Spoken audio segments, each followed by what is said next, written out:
internautes, partout que vous avez dans le monde entier, tu peux suivre les sous ma salutation comme d'habitude.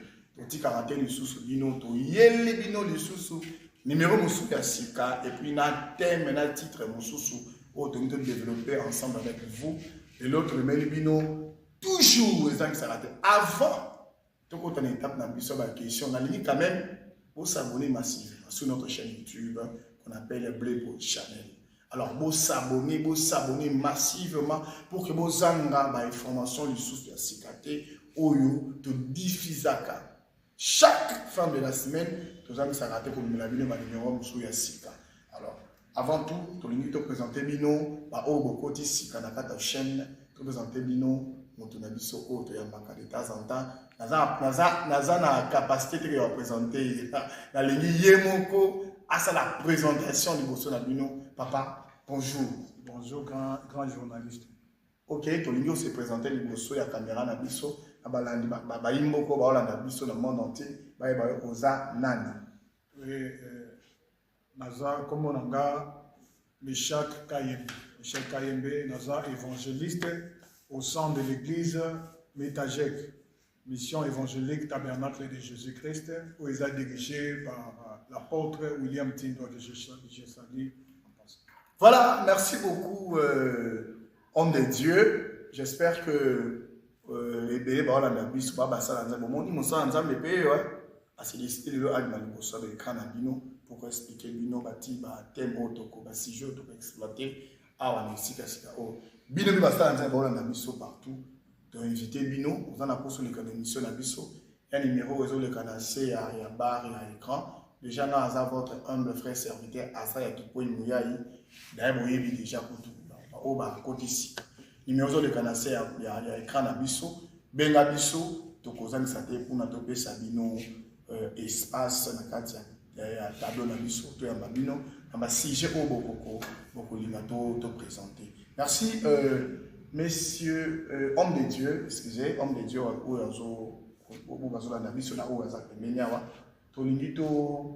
ils développer si j'ai mon corps, tous ensemble. Tout le monde va commencer à entendre le gène. Et tant que gène, tout le monde explique que Awa, Nakati ya Congo, Kinshasa, importance, il y a jeunesse, Nakati ya Congo, les amis. Et merci pour la parole. Importance, il y a jeunesse dans le cas de cannabis au Congo. Okay. Parce que importance d'abord, ceux qui sont jeunes, au moins que Mboka et vous allez bien. Et Mboka peut vous allez malil. Parce qu'il faut que les jeunes pour Mboka dans le cas de mouvement. Et puis, importance, il y a jeunes, parce que la jeunesse, ils allaient à venir, il y a lobby.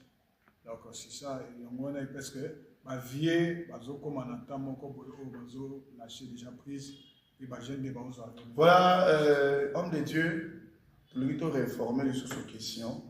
Importance, il y a jeunesse, dans il y a ville, province, il y a Kinshasa, ou Congo en général. Son importance ou son appui, dans il y a Congo, et ça, Nini.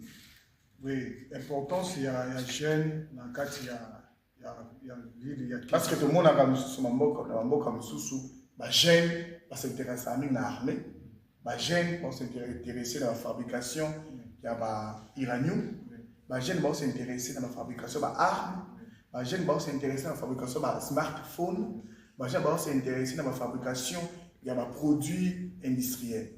Vous comprenez? Mais ce qu'on a quand la ville, province, il y a Kinshasa. Importance, il y a jeunesse dans le Congo et Zani. Bon, actuellement, moi je peux dire que les jeunes, les bébés, il y a distraction parce que les ont importance là-bas. Les ont rôle et singles jouer. Parce que la plupart des bébés, même dans le il y a distraction. Dans certains pays, les jeunes ont apporté développement. Bazo mema changement, bazo mema lumière na kati ya mboka, bazo tanga, bazo zo mayeli ailleurs na mboka bapaya, bazo ya kotia, bazo ko développer na mboka. Est-ce que na ba autorité na biso ya mboka bazo pesa place la jeunesse congolaise, comment on appelle, créer. Est-ce que ça fait une place dans la jeunesse congolaise? Oui, c'est ça aussi le problème. C'est ça aussi le problème parce que les gens ont jeunes qui ont un talent, ils ont la capacité à ça. Les jeunes qui ont brillé dans l'ombre, ils ont ça ma camunaye, où ils ont que Singeli, Bachango, la Mishabato. Bato ne soit mon même le gouvernement mon mais mon a azana société azana quitté n'englobe que est-ce que le gouvernement le peut s'appeler chance la jeunesse et à l'élo la jeune Obongo est-ce que ils ont un cadre mon gouvernement a présenté la jeunesse congolaise parce que l'autre côté touché Ibrahim Traoré il est président de Burkina Faso là où on appelle Faso et ils appellent toujours Faso et Ibrahim Traoré. Alors, on a vu comment Assali, le président face des jeunes, okay, face à la jeunesse. On a aussi perçu dans un moment, chef de l'État aussi, Assala Kango, n'a parlé du peuple. Oui. Mais, aboutissement dans notre truc, comment on a dit. Est-ce que, ils ont un cadre où le gouvernement peut à présentant pour les jeunes, la Congo va s'épanouir. Cadre mon comme ça là, Ezali. Oui, cadre Ezali parce que dernièrement ils ont des gens courts, ils ont salle nene, ils ont arena, ils ont salle culturelle, mais apparemment on dirait salle culturelle de Jessie là. Arène Ezali, salle à spectacle là-haut, salle de l'autre côté, il y a comment on appelle, il y a stade des martyrs. Alors, salle culturelle, j'espère qu'on a déjà fait ça. Et il y a des manifestations où ils ont ça déjà la carte déjà. Alors, vous parlez des salles culturelles. Là, on touche plus la jeunesse. Ok? Mais aujourd'hui, on a un cannabis, surtout touché pour chef homme de Dieu. Tout le monde va gêner belé. S'intéresser toujours dans ma campagne. Mais ma campagne développement et mboka, ma jeune bazar à côté. Alors, et ça parce que ni ça là, et ça t'es, ni tout le monde va homme de Dieu belé ma jeune, ou bien ils ont une vocation qui vient de l'Éternel. Bon, la plupart, ils ont ma faute sous de repérer ça dans un cadre spirituel. Ok. Ils ont ma faute sous de condamner dans un cadre spirituel. Pourquoi? Parce que la cité ma jeune comment se développer. Comment se développer, comment se débrouiller, comment s'engager dans la misala, dans le Cambon, parce que les gens, jeunes belé, Monica tout le temps église, mais après église, à Oliani. Homme de Dieu, dans les cas, tous à la carte, tous c'est mantelé toujours sous les poids de la jeunesse. Vous parlez que les jeunes belé, Bazali, vous expliquez. Comprendre. Mais tout le monde a dit que les chefs de l'État ou soit le gouvernement congolais va payer sa opportunité à la jeunesse congolaise, ça là où il y a la soutien. Genre, l'opportunité à misala la jeunesse, ils ont soutien. Ce comme une opportunité, moi surtout je parle de la peuple, la carte Congo. Tout le monde entier. Ceux qui ont l'information, c'est comme la communauté, comme la mission. Toi, le pays est riche. Mais dans l'école, dans l'université, comment exploiter les minéraux dans l'université. La plupart c'est la jeunesse qui font ça. Voilà. Mais on touche toujours les jeunes. Tu as des minéraux, tu as des coltan, tu as des or, tu as des diamants. Tu as des produits divers révélés aux richesses, aux mais aucun jour, tout le monde va faire ça cours dans l'université. Ou bien dans l'école de bas âge. Là où nous parlons d'Ibrahim Traoré. Dernièrement, tu as mis une émission, le président Ibrahim Traoré, Excellence, tu as mis une émission comment il a à instruire dans l'école primaire. Ma vacation, ban, de 5e primaire et de 5e, je crois de 3e primaire à 6e primaire. Ban, on a la formation militaire. Ajoutant, il y a qui patriotisme. Ça va défendre la patrie là-bas. Tout ça va préparer jeunesse. Mais les lots, il y a toute la ville, province de Kinshasa au Congo. Tout le monde a l'opportunité ou un acte. Tout le monde. Est-ce que vous que balance qui recrutement il y a jeune militaire balance qui en volontaire baza capable baza balingi kokota na kati armée bafungola ki porte wana. Homme de Dieu, vous savez nakata mboka na biso ce qu'il faut pour ça recrutement alors c'est dans le département militaire. Mais ce qui est la banque centrale, ou bien l'entreprise et les partis politiques, est-ce que les appels à Moko auto compter sur eux? Bon, oui, dernièrement, au moins la tête que non, ils ont beau manger. Dernièrement, Fungola qui peut porter, ça là, enregistrement, il y a employé. Éviter ce qu'on dit, c'est qu'on a même dans la télévision, dans la chaîne nationale, les autres.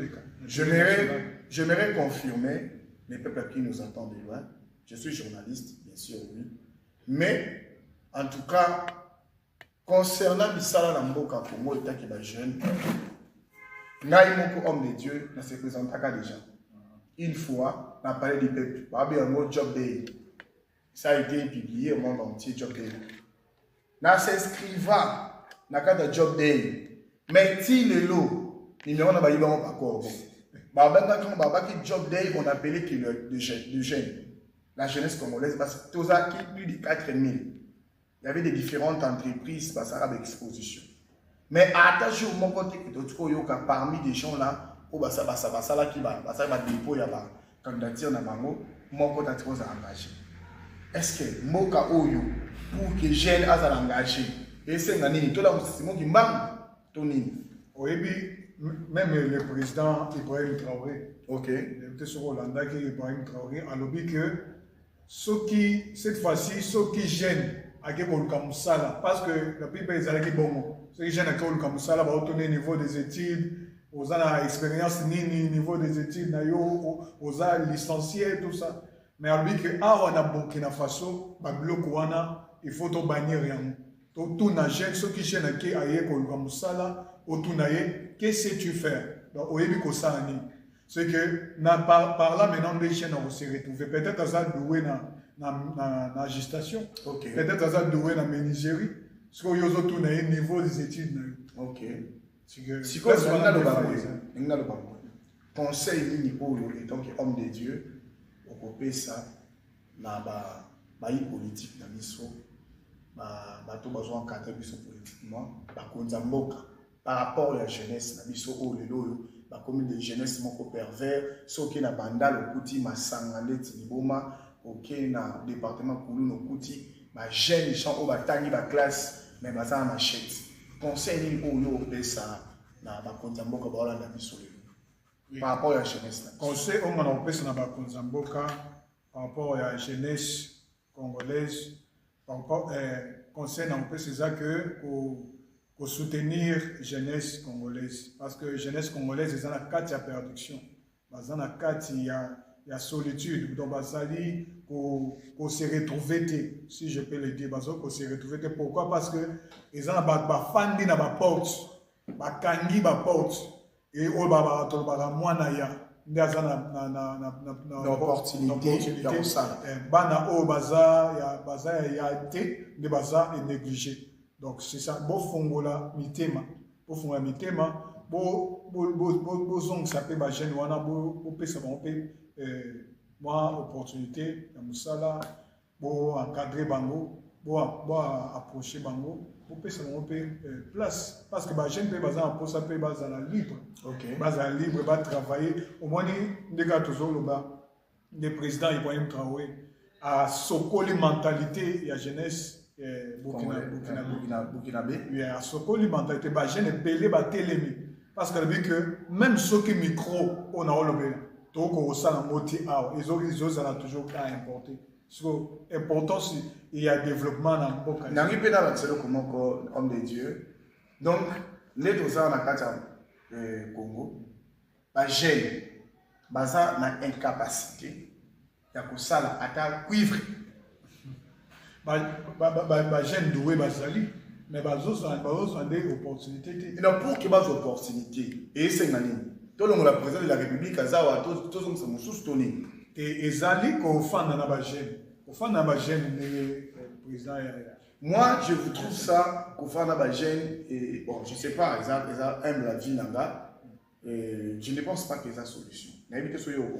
Qu'on fait dans la gêne, qu'on tourne à cœur, qu'on tourne que osa doué nani. Qu'est-ce que tu fais? Oui, mais ça la mais dans pour ça la marade David province de Kinshasa et c'est nani pour faire ça gêne. Parce que s'il faut qu'on fasse ça gêne, vous allez remarquer qu'ils vont appeler leurs enfants.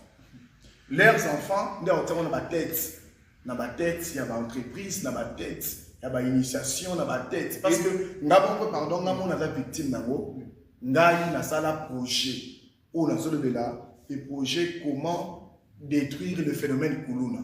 Je me rappelle, à cette époque-là, je me suis allé me présenter au niveau de la ministre de la Jeunesse. À l'époque, où ils allaient côté à 24 novembre, quand on monte au-dessus. Mais je ne sais pas si jusqu'à présent, si j'ai j'étais allé me présenter, homme de Dieu, en me présentant devant le ministre, il y avait un avocat, un spécialiste, il y a mission et tout, on doit accueillir partout dans, le ministère. En me présentant là-bas, on a présenté le projet Nanga. Tout le monde avait aimé le projet. On m'a envoyé, là, qui nous coûte à l'époque, il y avait Kanya. Parce qu'il nous, le de la Makamo était la sécurité en Boka. Mais jusqu'à présent, et on a présenté, après quelques temps, j'ai vu, Bayosa Makamo, Kanya Makasisi. Mais dans le projet Nanga, j'ai parlé de Kanya Makasisi. Non, c'est pas Kanya Makasisi, mais c'est un qui combo Moussous. Na prévoir qui comment regrouper Batouana Bakuluna wana pour que ça va lier beaucoup ya pour réindiquer bango.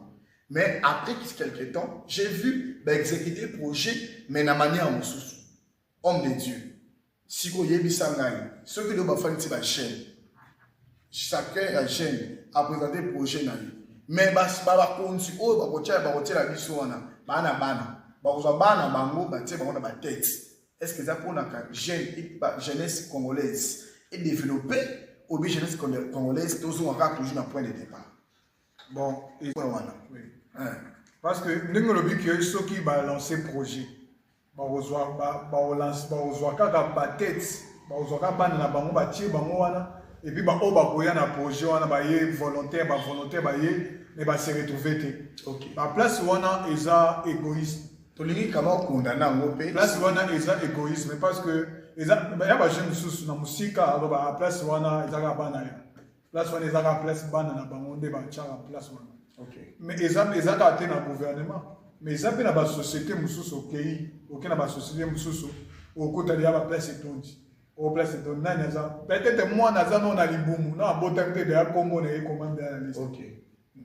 C'est le problème de donc eza ko fongola mitema ko fongola motema ko tikela pe ba jeune pe place ko tikela pe ba jeune place le lot tout le monde ba jeune 32 ans d'âge mais toujours dans ba parents. Pourquoi misala ezate na Congo? Misala ezate c'est un slogan. Mais en réalité misala ezali ezali. Si ko misala ezali pour na ko fongola porte na ba jeune na kata mboka Congo ezate. Homme de Dieu.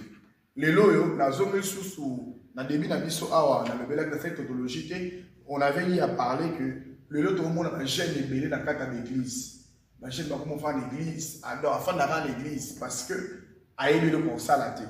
Mais c'est exact question que retourne ministre de la jeunesse rôle les années. Ministre de la jeunesse rôle les années. Parce que yenda azalo pour la maman, azalo maman madame grâce et continuons, je le salue. Parce que yenda za maman, yende et sengeli afin na ba jeune, ayoka ba jeune souci na bango ezani. C'est tant ba jeune ba représenter ba souci na bango, mais à cause yango amemi yango et pas un chef de l'État. Chef de l'État na oyeba qu'est-ce qu'il doit faire pour décanter situation. Donc ils ont ba jeune baza doué baza tala combien de licenciés au Bobima na Congo. Alongi na ye, mais surtout qui a formé aussi cabine au yannick.com, junior.com. Moutoussou ça comme donc, bamsou ba tonné belé na ba centre d'information. Mais attendez les métiers on a été. Mais à qui on se retrouve dans le centre de formation ou à qui on s'en va make-up, tout ça, tout ça. Est-ce qu'à Tanguy, on a une université? Nous sommes ils avaient créé un embouteillage. Pour créer un embouteillage parce que les gens vont se retrouver, les gens vont se développer dans le monde. Parce que dans l'anda qui jeune moko boxeur en Afrique du Sud. Alors, on se perfectionner ils ont dans ma casse dans moko. Na be fond na ngai moko na coach na nga asunginga tout ça na ba ceinture na za na ngo ba ceinture na za na ngo na zongo donc na be fond na nga moko na moni ata soutien te ya gouvernement ba soutenir ngai mais na moni na francophonie ba kibena ko solliciter ba différents talents pour na ko ba se présenter na éviter solution on pas à ça peuple à se retrouver qui peut voilà, Nali quand même homme de Dieu, autant la caméra Nabiso, au message ni pour faire passer la ministre, Madame la ministre Émile Coutinho, message nous pour passer grâce, Madame la ministre grâce Coutinho, message nous pour passer parce qu'elle aussi elle est servante de Dieu, comme toi tu es homme de Dieu, et tant que vous les gens qui servent Dieu, les serviteurs, message ni nous passer na chef na Madame Émile Coutinho ou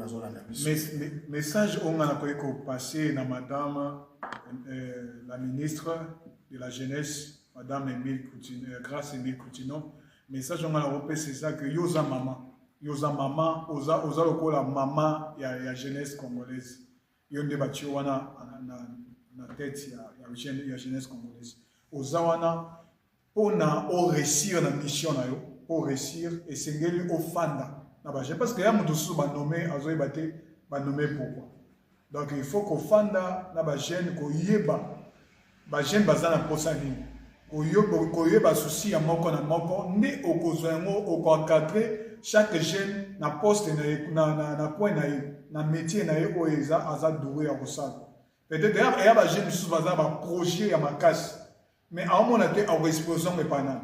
Alors, ceux qui ont maman, madame la ministre, aux Zawana, j'ai présenté au projet, ils ont noté, et puis, qu'est-ce qu'il faut faire? Parce que l'Europe, ça, cause la musique, quand la jeune, certes, critique, ça va critique, ça va mais, il y a ça la devoir, travailler, na poste au bâtiment, travailler, quota par-ci, par-là, Luka Bajen, je vais briller dans le noir, je vais briller dans la solitude.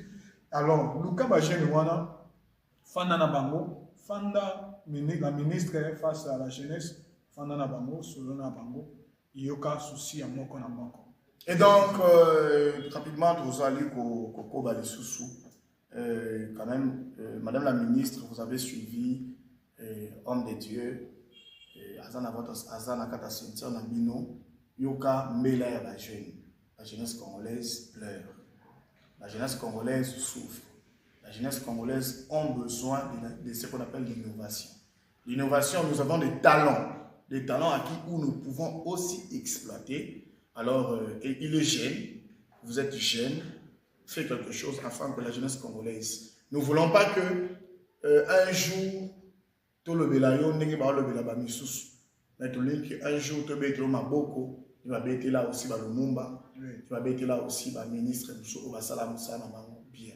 Alors, Madame la ministre, ça là, quelque chose, ça sera une bonne chose. Voilà, rapidement, nous allons encore prendre un autre point. Nous sommes sur l'actualité entre notre pays. L'actualité, déjà, nous devons déjà savoir, notre pays, il est en train de battre contre les problèmes de l'insécurité qui terrassent la ville prophète de Kinshasa. Homme de Dieu. Par rapport à l'insécurité dans la ville de Kinshasa. Dernièrement, ici, nous avons suivi au niveau de Djib, quartier 3. Quartier 3, je crois, dans quartier 10, va brûler vif un jeune. Dans notre jeunesse aussi, va brûler vif un jeune Koulouna, va tomber. Alors, conseil pour Européen, ça dit sous la peuple congolais, dans la mission, le haut, sur la canne Koulouna, la canne Mouivi, il va se tomber, il va se tomber. Oui, ils ont passé Kotumba Moutou, on a Kelly, ils ont passé. Mais parce que les ballons Zambé Likolo, l'État national.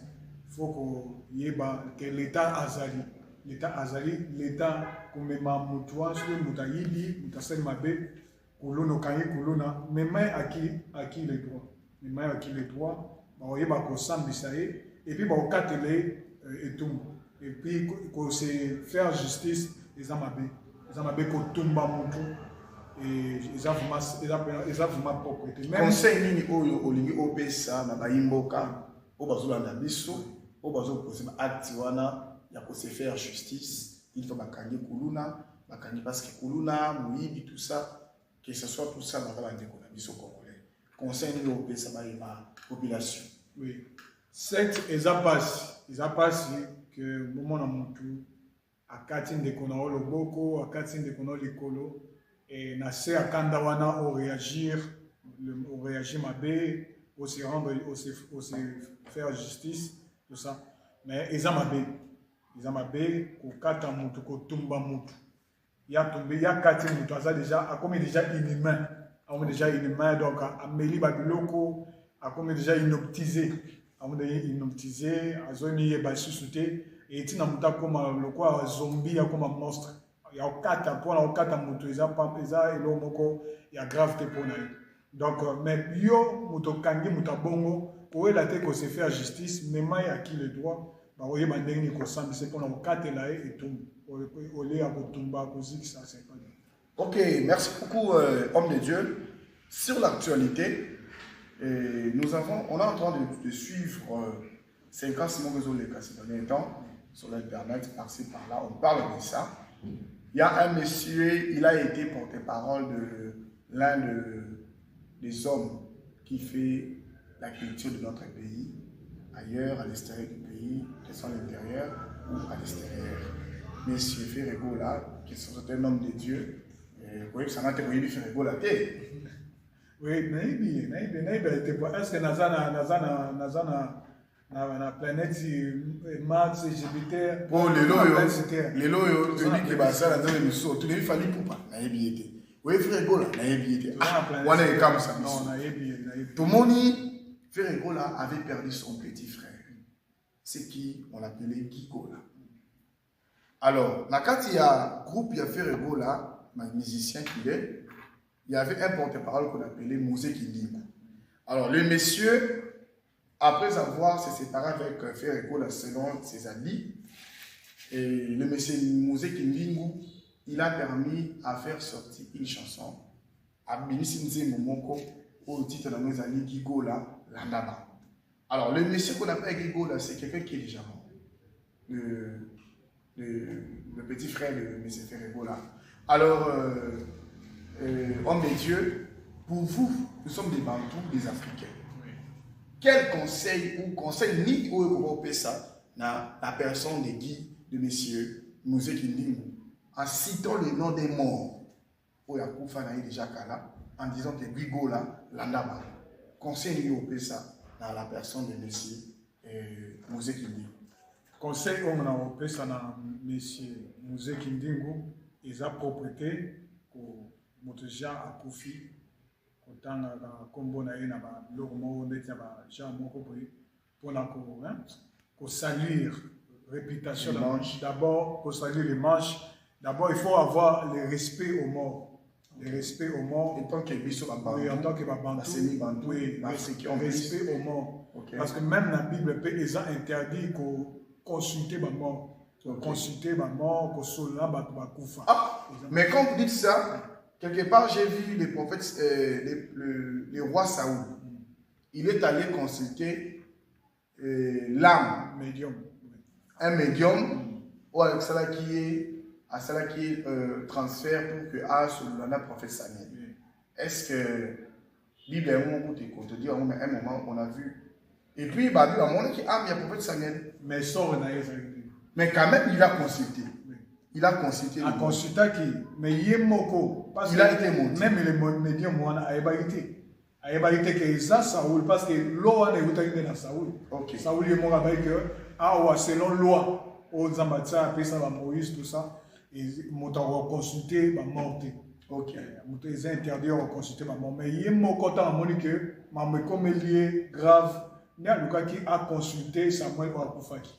à consulter médium pour abengela esprit à ça. Oui, musique ndingo place wana moi-même ngamoko na condamné acte wana sali ya koyemba na kombo ya mutakufa.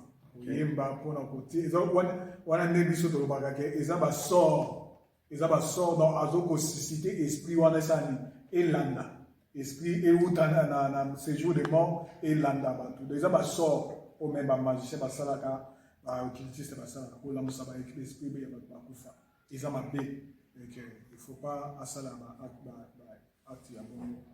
Et donc nous allons encore prendre une autre dernière point parce que nous sommes presque à la fin. Homme de Dieu, sur l'actualité aujourd'hui, tout ça est sillonné dans la ville province de Kinshasa.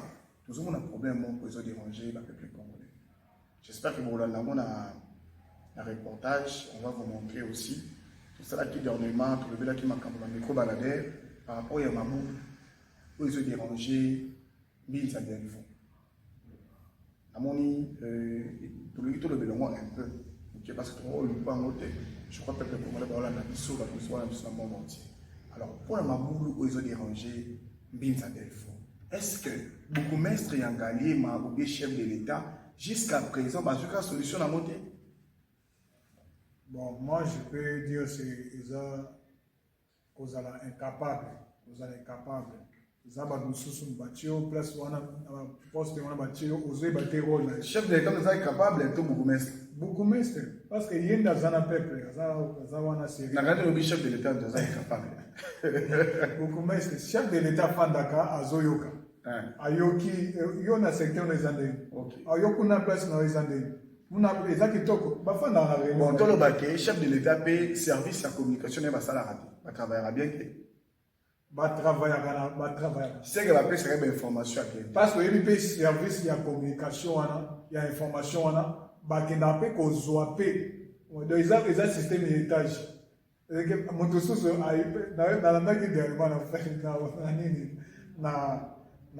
Dans Facebook, Internet, le président de l'émission na zwaki information sur ce pas quoi faire na tout na quoi faire mon ndenge ozoka rimé ani ozoka pona mboka na zwaka information sur ce ba doit seka ba casse la seka pourquoi parce que le président azana batu vraiment te ya ko faire confiance pour ne pas mêler ba source réelle. Ok, voilà pourquoi, dans tout ce qu'on a eu à parler, j'aimerais que quand même, dans le discours, il y a les présidents de la République Burkina Faso, comme on dit Faso, discours, il y a M. Ibrahim Traoré. Il y en a. Ça veut dire qu'il y a la ressource. Mais pourquoi ces milliards devraient sortir pendant que des gens peuvent travailler à l'intérieur pour le faire? Vous êtes capable de faire des choses. Et d'ailleurs, que ce soit ministre ou directeur, président d'institution, il y a plus de... Depuis l'année passée, je disais aux gens, quand je faisais l'arbitrage, ceux qui ont les bureaux cassés ou quoi, j'ai dit de prendre des cailloux et puis caler, jusqu'à ce que ça ne tombe pas. Si ça tombe, fabriquez ici. Personne n'importera des meubles de luxe au Burkina pour ces bureaux. On fabriquera ici. Donc ceux qui ont un projet en 2026, de mettre dans leur budget d'importer des meubles, avoir des bureaux très beaux et je ne sais comment, oubliez cela, ça ne passera pas. C'est sur ça. Merci beaucoup à nos téléspectateurs, chers internautes qui nous suivent partout le monde entier. Nous vous saluons là où vous êtes.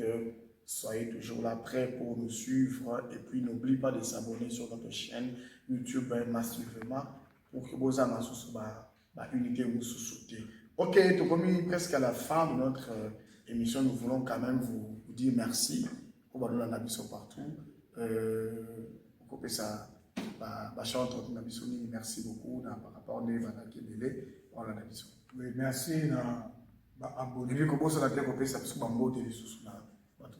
Merci na abonné au balanda biso va continuer toujours kolanda biso parce que tu as la information ils assurent il a même information ils assurent alors ceux qui vous ont toujours confiance biso peut être satisfait à lui donc c'est ça et puis mbote na pesi mbote na bato nyoso azolanda biso et na bato ba yebinga parce que na otanga ba kombo ya bato belete parce que mutu so ba kere poko otanga ka yebo mutu nyoso o ya yebinga yi oiseau Ibinga missionnaire, Naza missionnaire, Meshach Kaïbe, nous sommes à Ibinga, on a pu s'y monter.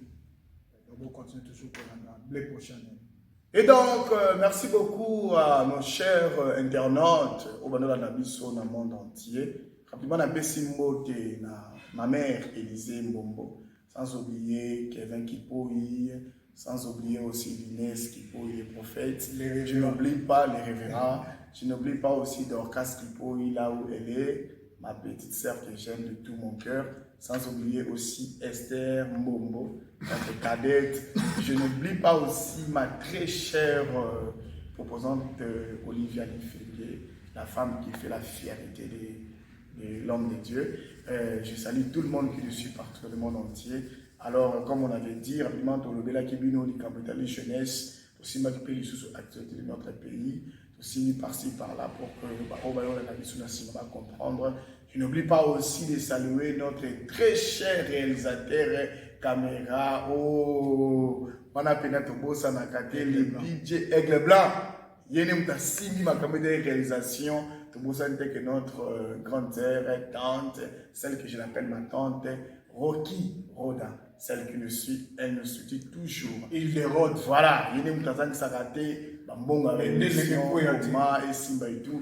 Na bossa TTP les sous notre grand frère, voilà, Nakabiso, Eric. En tout cas, il y a une personne technique, Nabiso. Merveille. Si Diego Cao a découvert les premiers, la mouchure du fleuve Congo, alors où étaient les premiers autochtones?